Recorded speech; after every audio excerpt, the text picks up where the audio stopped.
Recorded. Yeah. Like turning the names around, I love hearing, well-known gospel preachers like Brother Blackwell and others in that category. And one of the reasons I like is because they mess up too. They'll have Moses on the ark every once in a while instead of Noah. And it makes me feel better because I know I mess up all the time. But to hear these guys that have spent, so much time in God's Word. And the thing with preaching is you're talking, but your brain is also trying to think about what you're going to talk about next. And it makes preaching fun. So if you've never tried it, ladies, even if you're preaching to your husband, if you've not tried it, you know what I'm talking about, and it just comes out that way because you got 2 or 3 people. Anyway, Acts chapter 1, this is where Jesus ascends back to heaven, and he asked the apostles to wait in Jerusalem.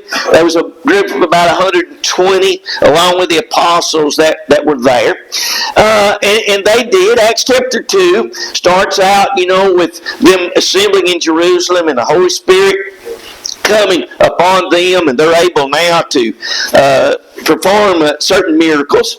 And the reason for that was because they didn't have this. They did not have the written word. They had copies of the Old Testament scriptures. Many times those were in the synagogue. And if you read from it, it stayed there. And the the average people, didn't have a copy of those scriptures. And that's why it was so important. If you go all the way back to Deuteronomy chapter 4, where Moses is telling the folks to take heed to themselves and then to teach those things to their children and their grandchildren. So it was important that individuals would do that and would try to make sure that they were passing the truth on down to the next generation. So we have in Acts 2, which has been referred to as the hub of the Bible. Everything from Genesis 1 leads down to Acts 2, and then, of course, it continues on through the Revelation and to us today. God determined before the world began to offer salvation to man. And of course that was in and through Jesus Christ. So the church now had its beginning, and you and I this morning are hopefully very happy recipients of that. We're able to be here. We're able to be here as Christians. We're able to understand and know what God would have us to do. But we're assembled here to study it. We're assembled here to remind ourselves of those things that we need to be about. In chapter 3, you have Peter and John. And it's interesting to note that Peter is going to be the main character up through chapter 12. And then beginning in chapter 12 of the book of Acts, Saul, later called Paul, is going to be the main character. But this is the healing of the lame man. In chapter 4, in verse 22 of Acts, we know that this man was about 40 years old and had not walked since birth. This must have been an unbelievable situation for him. No doubt, he had determined that this is where his life was going to be. There was really no hope. But now there was. And so, but it's interesting that in chapter 2, when the Holy Spirit came, and there was the sound of the rushing wind, and there were the cloven tongues that appeared. Peter used that opportunity to preach the gospel and to let them know that they were not drunk like some were accusing them of, but he used that opportunity. In chapter 3, he does the same thing. And what you're going to find throughout the book of Acts is that many times the sermons that are delivered are a direct result of what was happening, what they were talking about, or what they were doing. And I think there's a big lesson for that as well. If you and I are really conscious on inviting people to church, or maybe, talking to them about Jesus, or maybe even, getting into their home to study, opportunities will come. We just have to learn to use them. It may be somebody telling you about a grandparent that's very, very ill, very, very sick. You can use that to talk about, the hope in Christ, and there's a place where we don't have to worry about sickness no more. If somebody's talking to you about their garden growing and doing good, you can turn that around and say, isn't God good? He blesses us with all of these things. Or maybe it's coming a terrible storm, and you're talking about the lightning and the thunder and the wind and the tornadoes, and you can use that also to talk about how unsure life really is. Just in a second, our lives can be gone. So I want to know.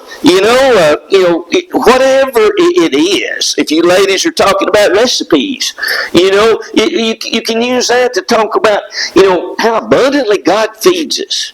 So whatever we want to talk about, whether it's your cat or your dog or whatever, if we are conscious of saving souls and reaching out with the gospel, there's hardly anything that you can't use to turn to an invitation to church or even a deeper conversation. That's exactly what Peter does after healing this man there in chapter 3. Now in chapter 4, Peter and John are going to be arrested. It was an interesting pair. I don't know if you thought about it, but likely John was the youngest of the apostles, and he was the last to die, writing the Revelation probably somewhere around 95 or 96 there in that first century. Peter may very well have been the oldest. It's interesting how they're paired together. You remember when it was announced that the tomb was empty, Peter and John went to check it out, and it basically says that John outrun Peter.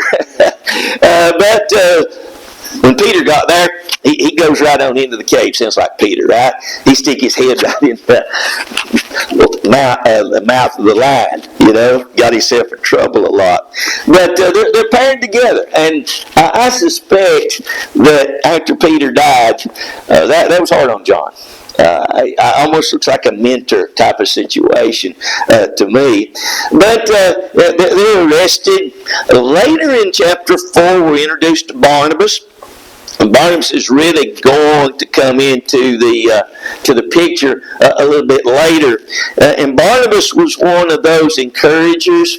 And I think I mentioned this last time. We sometimes, in Matthew 25, when you're looking at the parable of the talents, and we know that a talent was a denomination of money, but we normally apply it to abilities, and the principle would be exactly the same. But you got a 1 talent man, 2 talent, and 5. So what are you? You 1? 2? Most of us probably think we're 1. And rarely is that true. Most of us have more abilities than we like to at least think about. Obviously, the responsibility increases if we have more than 1, and even that 1 talent man had the opportunity to increase as well.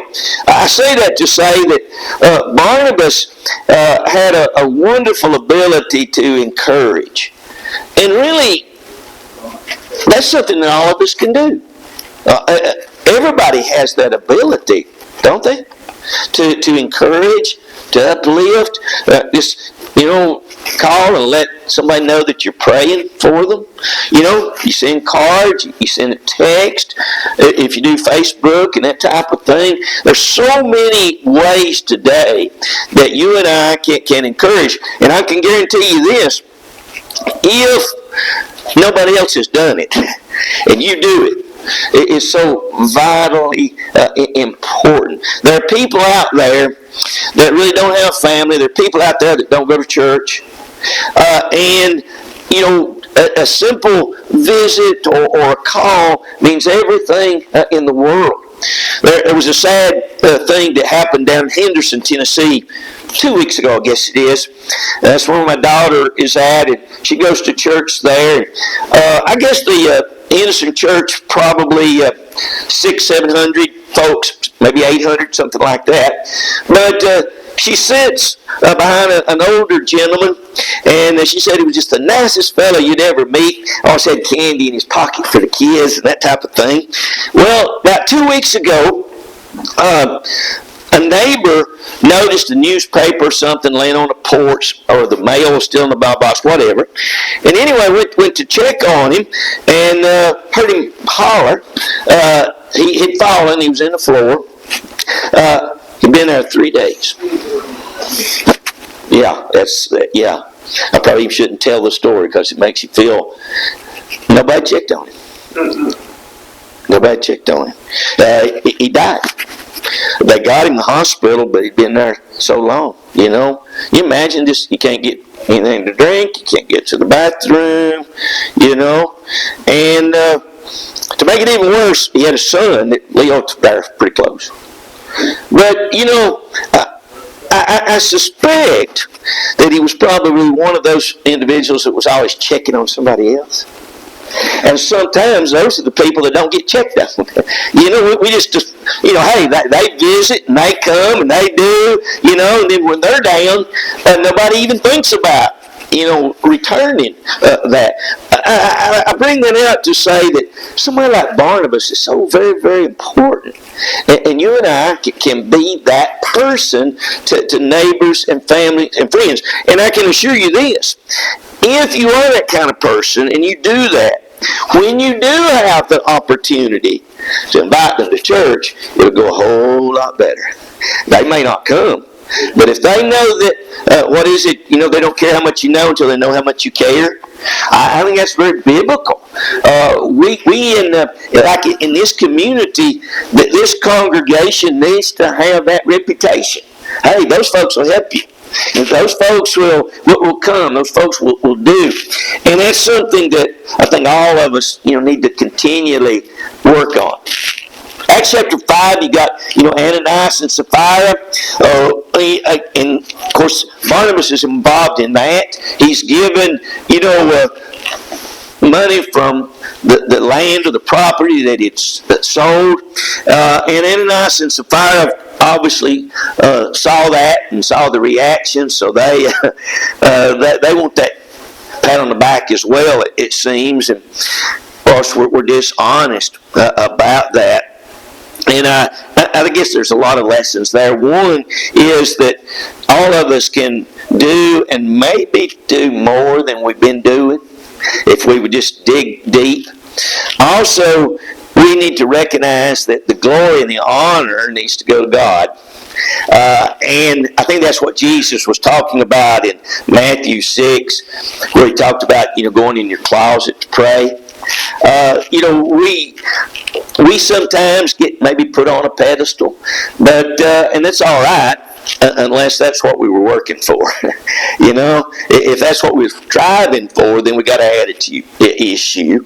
It's humbling to have people many times praise you, but on the flip side, if nobody's ever praising you and thanking you for your kindness and your generosity, it's probably an indicator that maybe you're not doing much. Now, if we do things privately, obviously that might go undetected. But it's been my observation that if you really help somebody, and you really love somebody, and you really care for somebody, they'll tell somebody about that. It doesn't remain a secret. So, we find that Barnabas was involved there as well. Chapter 6, you have the Grecian widows being neglected, first part of that chapter. And we don't really know why. It doesn't let us know whether somebody maybe deliberately had a little bit of prejudice for something, or whether it was just in the busyness, because the church, went from 120, 3,000, and on and on. In fact, by the time you get to chapter 8, it's thought that the church was probably 25,000 strong, if you just look at what was happening, and it continued to happen. So a lot of folks, but it's interesting how it was handled. It was not dismissed as somebody fussing, but they made arrangements. 7 men were selected, and they took care of that particular issue. At the same time, it's interesting to note that the apostles, there, verses 3 and 4, so said, we need to be involved in the prayers and in the teaching. Select 7 good men to take care of this, and that's exactly what they did. So sometimes good things have to become a priority and order. You can't do every good thing. We need to be doing good things, but you can't do every good thing. So we need to delegate, and if all of us are working the way that we can, then most things will be taken care of. But if not, then here's a good example. They addressed it, they took care of it, and I think it's verse 7 or so. It says, the church is growing. Back in chapter 5, after the Ananias and Sapphira incident, the church really took off and grew. And it's going to do that same thing here. In chapter 7, this is Stephen's sermon. And you remember he was one of those 7. And, here I think we see a good example of growth. He was waiting on tables in chapter 6, but now he's preaching the gospel. And in chapter 8, where you talk about Philip, he also was one of those. So he moved from this particular job, which was a very good job and very important in caring for the widows, but he moved to the preaching and teaching of the gospel. You and I need to be moving as well as we do more, as we participate more. God will give us those opportunities. We just have to look for them and to take them and to use them.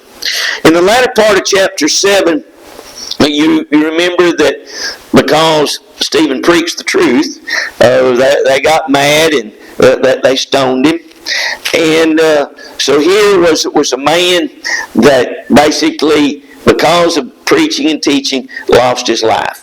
And we'll see that, throughout the book, of individuals that gave up everything, even their very lives, in order to be what God would have them to be. As you get towards the end of chapter 7, Stephen is able to see, as it were, into heaven. And have you ever noticed that it says that Jesus was standing? Most of the time, it's this idea of sitting on the throne. And maybe I'm seeing something that I shouldn't be seeing, but it looks to me like Jesus is so deeply concerned about Stephen that he's looking down. Maybe not. But what a glorious image that must have been as Stephen's life was taken and he was moved into the very presence of God, into Hades, or the realm of the dead. But we're introduced also there to Saul. In the end of chapter 7. Chapter 8, he's wreaking havoc. He's putting men and women in prison. He believes with all his being that these folks were turning away from Moses and turning away from the law, and they were doing something that was displeasing to God. What we're going to find with Saul, who became Paul, was that he didn't do anything halfway. He went all out, everything he did. And God knew that. And obviously God knew that he makes an about face. Here's somebody that will give every ounce of his time and ability and even life to preaching and teaching the gospel. Now, Saul still had to make that decision, but God knew that was within him. So we find his introduction there. And this is the dispersion. Up to this point, most folks had stayed in Jerusalem. Even those that had come back in Acts 2 on Pentecost. And so now there is that dispersion. And one of the beautiful things about that, it says that they went everywhere preaching. You know? So rather than the persecution stopping the church, it actually did exactly what God meant for it to do anyway. He meant for them to go home and tell folks. Well, that's what happened. And as we mentioned, it's thought that 25,000 folks by this time, maybe more. But one example we have there is Philip, and he went down to Samaria. And why is that interesting that he went to Samaria? You didn't think much of it. That's right.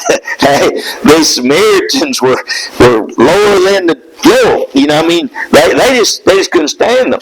But you remember that Jesus had said that they would preach the gospel in Judea, Samaria, and the uttermost parts of the earth. So this was in the Great Commission of where they were to take the gospel. It took something bad, which ended up being something good, to get it done. And I think we need to be conscious of that. Sometimes it's a sickness, sometimes it's a death, sometimes it's a tornado, tears everything up. To open a door so that we have an opportunity to do something good. And so that's what's happening here. In verse 12 of chapter 8, both men and women were being baptized into Christ. Philip was doing a great work. Then the Lord calls him to go down south of Jerusalem, and to there he would be introduced to this man from Ethiopia. I think that's interesting too, because you've got a preacher that is doing a great job, and both men and women are obeying the gospel, and now he's called to talk to one person. Well, what's the significance of that, do you think?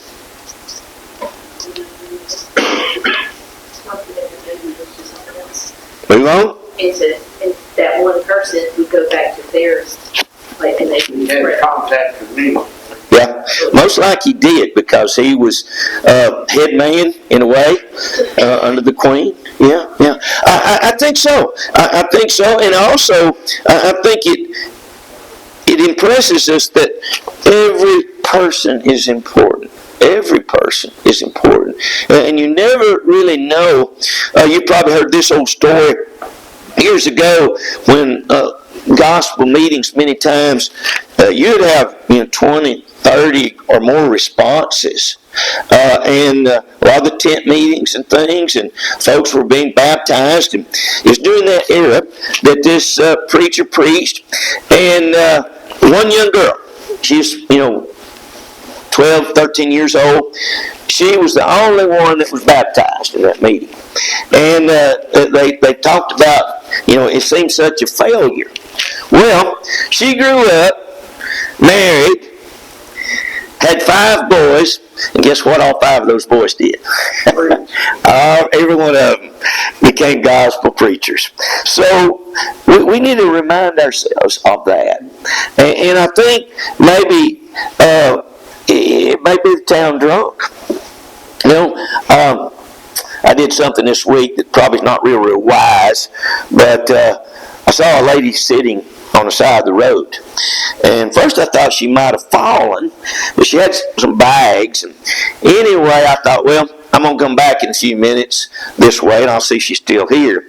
Well, she wasn't, but she was walking. Well, turned out that she had fallen and skinned herself all up. And so I offered her a ride. That's probably what I shouldn't have done. And I haven't told Olivia this, so don't you tell them. And but anyway, she just had a couple of miles to go, but it was the other day when it was hot as blazes. And she had fallen, and she needs to work on her language, because I heard all sorts of four-letter words in that mile and a half. But I say that to say, and she believes that the church is just filled with hypocrites. And we talked about that a little bit. She even had some four-letter words for God that are not good. But I saw an opening there. Because she even claimed to have seen Jesus, and she said that Jesus was driving an old truck, and the truck was purple. So I don't know, where she's at or where she's going. But I say this, I invited her to church in spite of our hypocrites, and I told her, yeah, we do have some. I hope we all try not to, but we do. She claimed she wasn't. I thought, okay, but I told her, yeah, we do, but we got some good folks that are trying too. And maybe, I say that to say, never see her again, but, if we don't invite them, if we don't try to help in some way, we're definitely not going to reach out to them with the gospel, are we? So you think about Philip and his preaching to the man of Ethiopia, and him going home maybe as much as 1,000 miles. And here he was a religious man, so that he wasn't a bad person, he was a good person. In any respect, he was wealthy enough to have a copy of Isaiah. Yeah, most folks didn't have that. Again, you didn't have a copy of the Scriptures. So he was wealthy, a man of position. He might be one of those that we would think, well, he's important and he's got this and he's got that. It wouldn't do any good. Well, I remember a story told about a banker. And he was kind of the richest and most prominent man in this little town. He came to church, a small congregation there, and he obeyed the gospel. And he was getting older in life, and somebody said to him, why didn't you obey the gospel earlier? You're such a good person. And he said, nobody invited me. Maybe they felt he's pretty wealthy, he's pretty prominent, and a person like that wouldn't be interested in this little old church. Well, he was. So there was a missed opportunity there. And I think you can get that from chapter 8. In chapter 9, you have the conversion of Saul, and he's going to become the Apostle Paul, and he's going to do great things. When he was given an opportunity to hear the truth, the Lord appeared to him, didn't tell him what he needed to do, said, you go into town, and they'll be told Ananias was the preacher that came and preached to him, and he says that he was baptized. Where'd you hear that? From Ananias. In Acts 22:16, he tells that Ananias says, what are you waiting on? Arise and be baptized and wash away thy sins. And he did. And with him, I guess we say the rest is history. But he had a rough time. He was beaten, he was stoned, he was whipped, eventually put to death according to history in Rome. So there he was. Okay, if I ever get to come back, we're going to start with chapter 10 of Cornelius, and we'll go from around the book of Acts and see what we can figure out. But the more I've studied it, the more thoughts that you get and the more points that you get. And I hope that at least our review has been beneficial to you. Yes.